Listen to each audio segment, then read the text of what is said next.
네, 바울이 로마에 가서 새방에서 2년을 거하면서 아침부터 저녁까지 하나님 나라에 대해 예수 그리스도에 대해 강론했다고 하는데 아마 로마서가 그 강론했던 내용을 엿볼 수 있는 그런 서신이라고 볼 수 있겠습니다. 아, 이렇게 바울이 가르쳤겠구나. 이렇게 유대인들을 설득하고 또 이방인들을 설득해서 예수를 믿는 믿음을 전했구나 라는 걸 우리가 느껴볼 수가 있겠습니다. 오늘은 그 주장 속에 율법에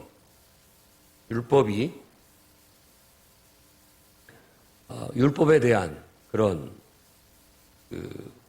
율법에 대한 것에 질문을 던지면서 법에 대한 얘기를 우리에게 전해주고 있습니다.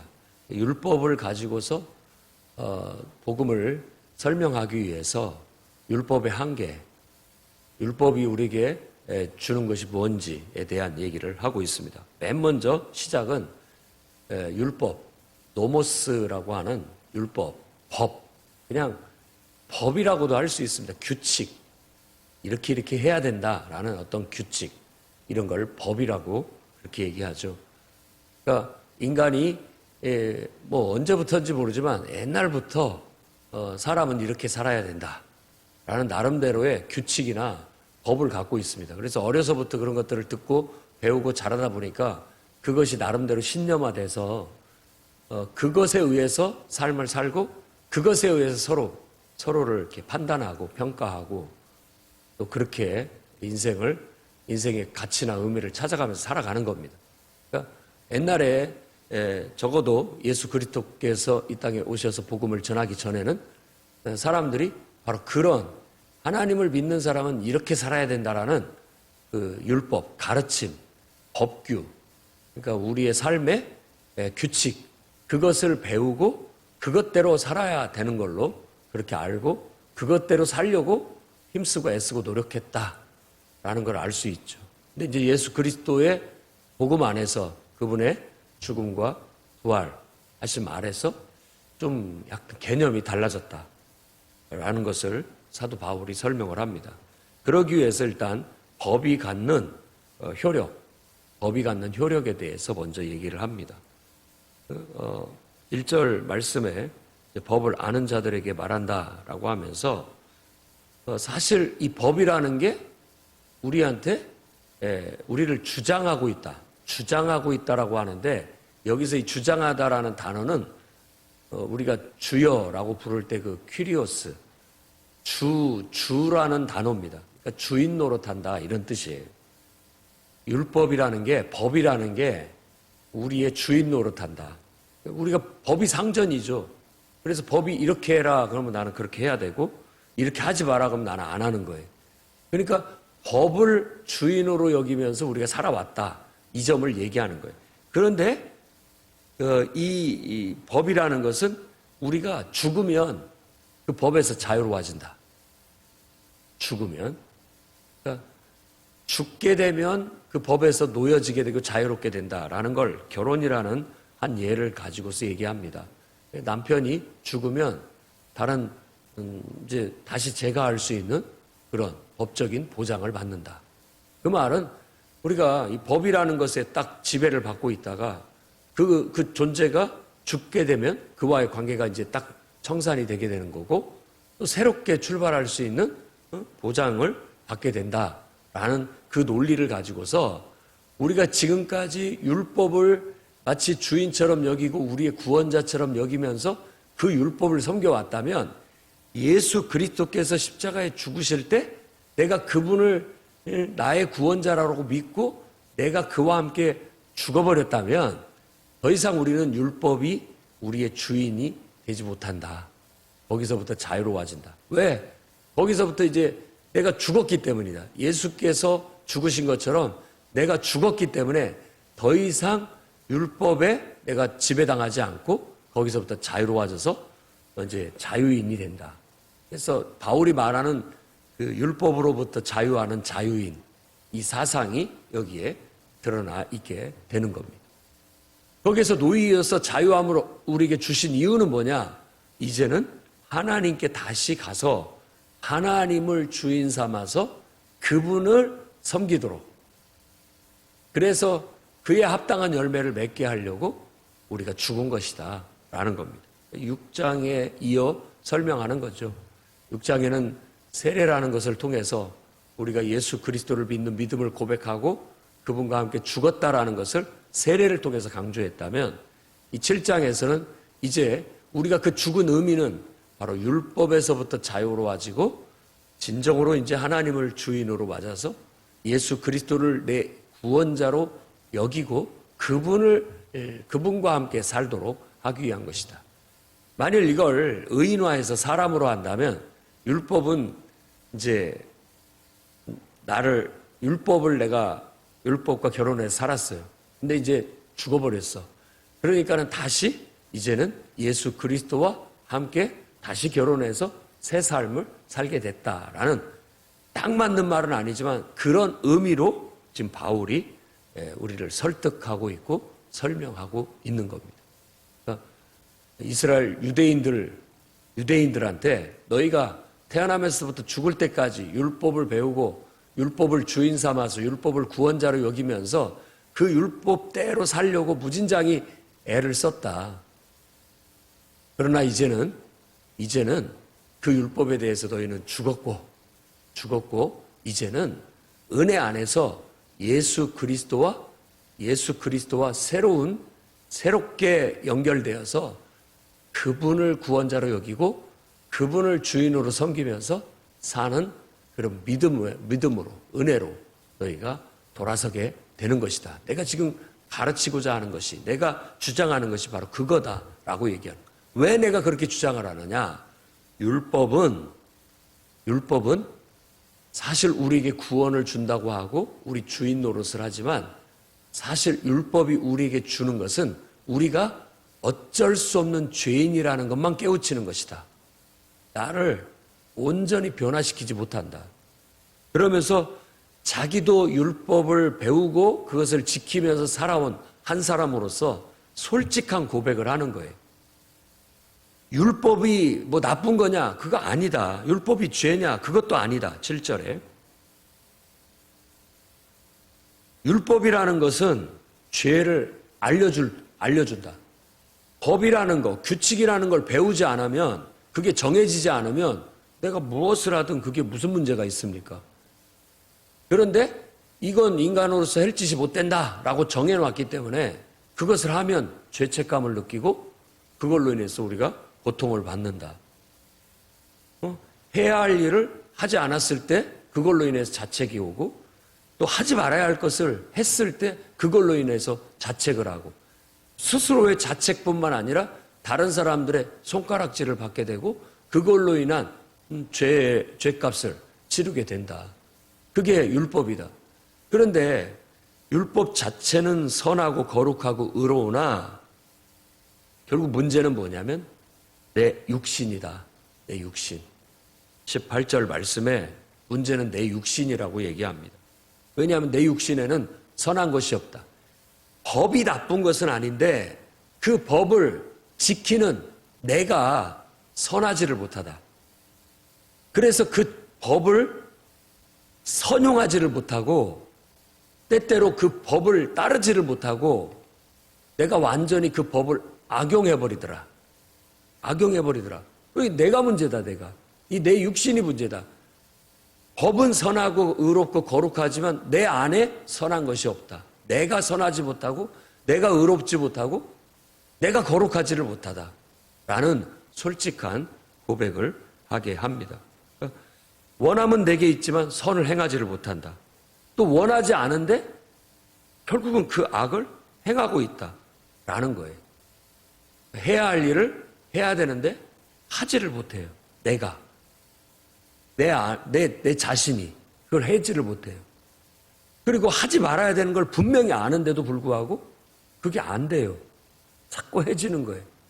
그러면서 나는 어쩔 수 없는 죄인이라는 것을 더 깊이 자각하게 되고 깨닫게 됩니다. 이 율법이라는 것이 그것을 우리에게 분명히 깨우치는데 아주 유효했다.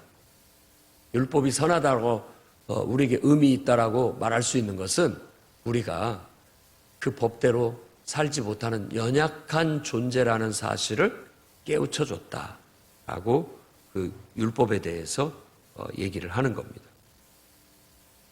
우리 속사람은 이제 적용을 해본다면 우리 속사람은 하나님의 법을 즐거워해, 좋아해요. 그런데 우리 육신은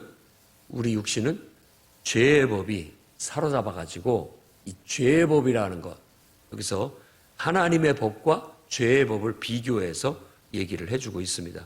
이 죄의 법은 결국 내가 하나님의 그 법을 행하지 못한다는 것, 빗나가 버린다라는 것, 그런 연약한 존재라는 것을 우리에게 자각시켜 준다라는 것. 그러니까 얼마나 고통스럽습니까? 오호라 나는 공고한 자로다. 공고하다는 뜻은 가엾다라는 뜻도 있고 비참한 상태. 나는 참 비참한 상태다. 그러니까 하나님의 말씀대로 살려고 하는데 내 육신은 이상하게 그 말씀대로 살아내지를 못하는 거예요. 해야 할 것은 하지 않고 하지 말아야 할 것은 해버리고 이러면서 결국 우리는 사망이 찾아왔다. 사망이. 죽음이 나를 지배했다. 왜? 죄를 지으니까 죄로 인해서 사망이 내 안에서 왕노릇을 했다. 나를 지배하게 됐고 다스리게 됐다. 누구도 그 상태에서 벗어나지를 못한다라는 것을 오늘 이 7장에서 아주 강조해서 설명을 하고 있습니다.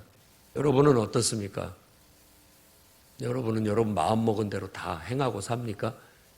그리고 하나님의 말씀대로 내가 정해진 규칙이나 또 내가 세운 계획대로 온전하게 다 지키면서 삽니까? 단지 그냥 우리가 살을 빼겠다라는 그 어떤 마음먹음도 뜻대로 되지 않죠. 그 하나도 제대로 지키지 못하는 연약한 존재입니다. 그러니까 지금 사도 바울은 율법이라는 것은 우리를 구원하는 구원자로서 한계가 있다.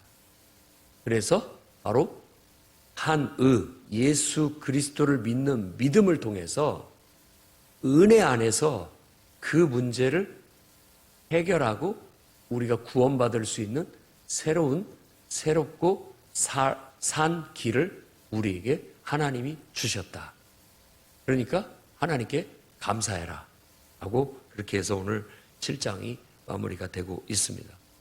정말 우리는 하나님께 감사해야 되겠어요. 왜?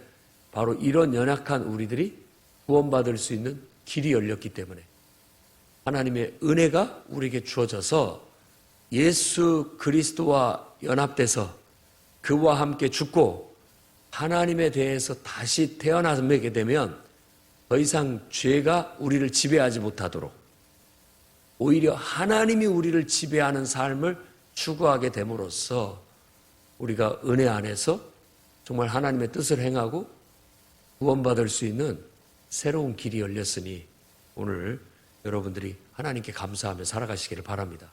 그리고 오늘 말씀에서 우리가 적용할 것이 있습니다. 철저히 우리는 우리 육신을 신뢰해서는 안 됩니다. 마귀가 우리를 속입니다. 야, 법대로 하면 돼 라고 말을 하고 있지만 사실은 우리가 그대로 못합니다. 거짓된 거예요. 거짓된 거예요. 인간의 거짓됨을 우리가 때때로 잊어버리고 살고 있습니다만은 우리가 우리를 신뢰하면 안 됩니다. 내 생각은 거짓됐고 내 의지는 거짓됐고 내 자신은 어떤 내 안에는 선한 것이 없어요. 그러니까 내가 하려고 하면 다 거짓될 수밖에 없고 미치지 못하게 되고 실패할 수밖에 없고 거룩할 수도 없고 의로울 수도 없다. 선할 수도 없다라는 인정이 필요합니다. 그래야만 우리가 구원받을 수 있습니다. 그걸 인정하지 않고 내가 끝끝내 교만을 떨고 하나님 앞에서 내가 할 수 있다라고 지금도 이게 어려서부터 우리가 습관화되어 있기 때문에 나도 모르게 내가 하려고 막 달라듭니다.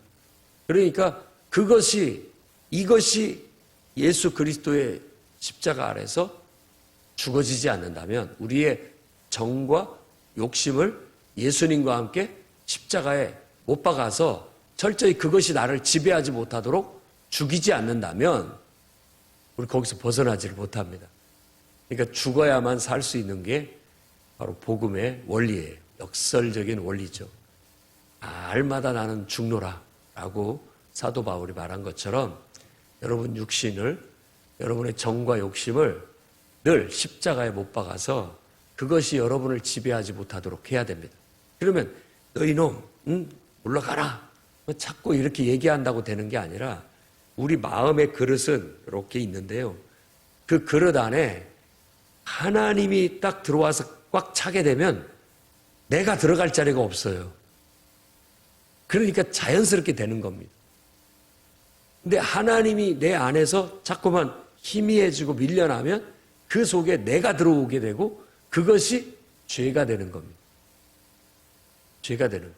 그러니까 내가 규칙을 지키려고 어떤 막 법규를 지키려고 노력하는 것보다도 지금 이 바울이 가르치는 복음은, 우리에게 전해진 복음은 뭐냐면 자꾸만 규칙을 지키려고 하고 뭘 하려고 하지 말고 하나님을 사랑하고 하나님의 은혜 속에서 하나님의 은혜를 구해서 우리 안에 하나님이 꽉 차서 그 은혜가 나를 이끌고 지배하도록 해라. 이제 그 논리를 8장에 가서 펼치게 될 겁니다. 오늘 또 우리는 죄인이라는 사실을 잊어서는 안 되겠습니다. 나 자신을 신뢰하는 것을 내려놓고 나는 어쩔 수 없는 죄인이라는 사실을 하나님 앞에 인정하고 고백하고 오늘 또 하나님의 은혜가 나를 지배할 수 있도록 오직 하나님이 나의 주인이 돼서 나를 이끌 수 있도록 그것에 초점을 맞춰 힘쓰게 된다면 자연스럽게 율법의 모든 요구는 우리를 은혜 안에서 이루어지게 된다라는 겁니다. 그것이 사도 바울이 깨달은 그걸 유대인 자기 동족에게 꼭 알려주고 싶고 이방인들에게도 이 구원의 도를 이 예수를 믿는 믿음으로 사는 이 생명의 길을 알려주기를 그토록 원했던 바라는 사실을 오늘 또 알고 그걸 더 열심히 배우고 배우는데 그치지 말고 그 원리 위에 그 은혜 위에 여러분들이 굳건하게 서서 그 은혜 가운데 살아가서 정말 구원받는 구원의 삶을 살아가시기를 주의 이름으로 축원합니다. 기도하겠습니다. 거룩하신 주님, 우리에게 선한 것이 없습니다. 우리 안에 의로움도 거룩함도 없습니다. 오직 우리 마음 중심에 우리 안에 하나님으로 하나님의 은혜로 가득 채울 때에야 비로소 우리가 온전해질 수 있음을 고백합니다. 끊임없이 원수 마귀가 나를 거짓으로 속여 내가 중심이 되게 하고 내 생각을 따르게 하고 내 의지를 신뢰하게 하오나 우리는 예수 그리스도의 복음 안에서 날마다 죽음으로 십자가에 우리의 정과 욕심을 내어 걸므로 인하여 죄로부터 죄의 영향력과 지배력에서부터 벗어나게 하시고 오히려 하나님을 가까이 하고 하나님의 은혜로 늘 채움으로써 그 은혜가 나를 지배하여 그 지배 아래 하나님의 선한 뜻을 행하고 하나님의 의를 행하고 하나님의 거룩함을 드러낼 수 있는 하나님의 자녀로서 합당한 삶을 살게 해 주시옵소서. 저나 만민이 이 복음을 깨닫기를 원합니다. 이 복음의 원리를 깨닫고 모든 사람들이 다 하나님의 자녀답게 살아감으로 참된 인간의 본 모습을 회복하게 하시고 이 땅에 하나님 나라가 실현되게 해 주시옵소서. 예수님 이름으로 기도드립니다. 아멘.